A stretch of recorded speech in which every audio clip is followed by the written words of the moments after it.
35 साल के बाद आपके अंडों के अंदर कमी होती है, नींद आना बंद हो जाती है, रातों को उठ के बैठ जाते हैं, डिप्रेशन एंजाइटी स्टार्ट हो जाता है, अपने हस्बैंड के पास जाने को दिल नहीं करता, बार बार यूरिन के इन्फेक्शंस होते हैं, वेट बढ़ना शुरू हो जाता है, बाल थिन हो जाते हैं, स्किन सैगी हो जाती है, यू नेम इट। बहुत डरावनी बात है ना, लेकिन सब औरतों को होना है, जितनी कुरैयर्स में सबको होना है, जितनी मर्जी फिट हो जाएं आप, जो मर्जी लाइफस्टाइल करें, क्योंकि ये खुदा का निज़ाम। और क्या दोबारा से वो माँ बन सकती है, एग्स भी दोबारा से बनना? इतनी खूबसूरत बात की आपने।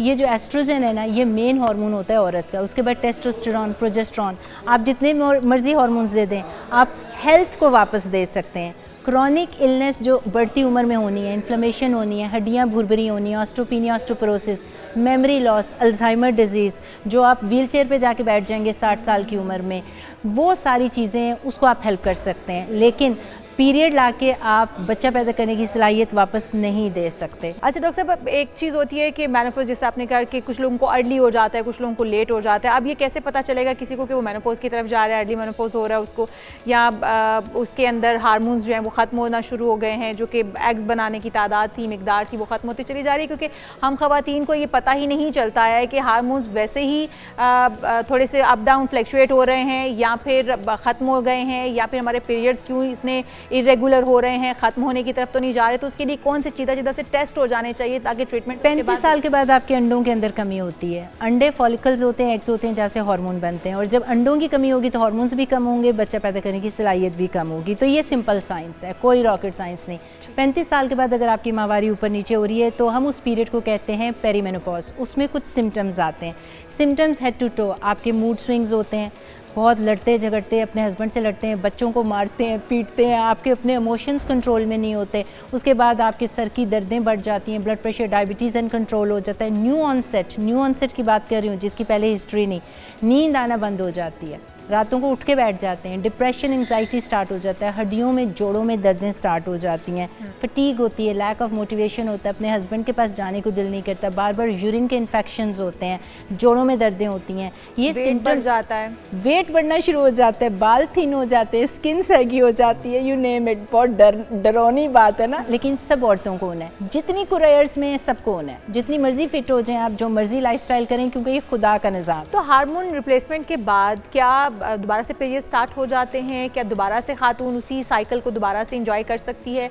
और क्या दोबारा से वो माँ बन सकती है, एग्स भी दोबारा से बनना? इतनी खूबसूरत बात की आपने।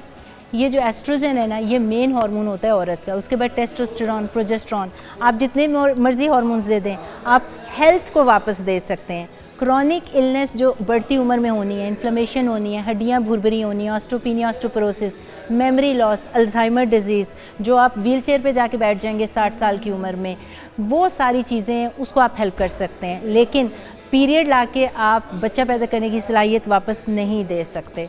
तो हार्मोन्स आने वाली प्रिवेंशन है, जो आप 40s या 50s में स्टार्ट करेंगे तो आपका बुढ़ापा अच्छा होगा, आपकी क्वालिटी अच्छी होगी, आप किसी और के ऊपर बर्डन नहीं बनेंगे। आजकल तो बच्चे भी नहीं संभालते आपको। अच्छा, सो इस क्वालिटी ऑफ लाइफ, जो पीरियड्स क्या इरेगुलरिटी है, सिर्फ वही हम कंसीडर करेंगे कि हम मेनोपॉज में जा रहे हैं, या फिर अगर वो डेज़ भी कम हो गए हैं, एक दिन पर आ गए, 2 दिन पर आ गए हैं, और फिर आपको उसमें पेन आ रही है, या आपको कोई फील ऐसी आ रही है कि जैसे बिल्कुल ख़त्म होने पर आ गए मेरे पीरियड्स, तो वो भी मेनोपॉज की निशानियाँ हैं? देखिए, जब पीरियड पूरे ख़त्म हो जाते हैं पूरे साल के लिए, कुछ ऐसे ब्लड टेस्ट होते हैं, एस्ट्राडायोल, FSH वगैरह, उससे पता चल जाता है कि औरत मेनोपॉज में चली गई है कि नहीं। लेकिन वो PCOS में भी हो सकती है, स्ट्रेस भी हो सकता है, वेट भी हो सकता है, PCOS भी हो सकता है, कुछ भी हो सकता है अर्ली एज में।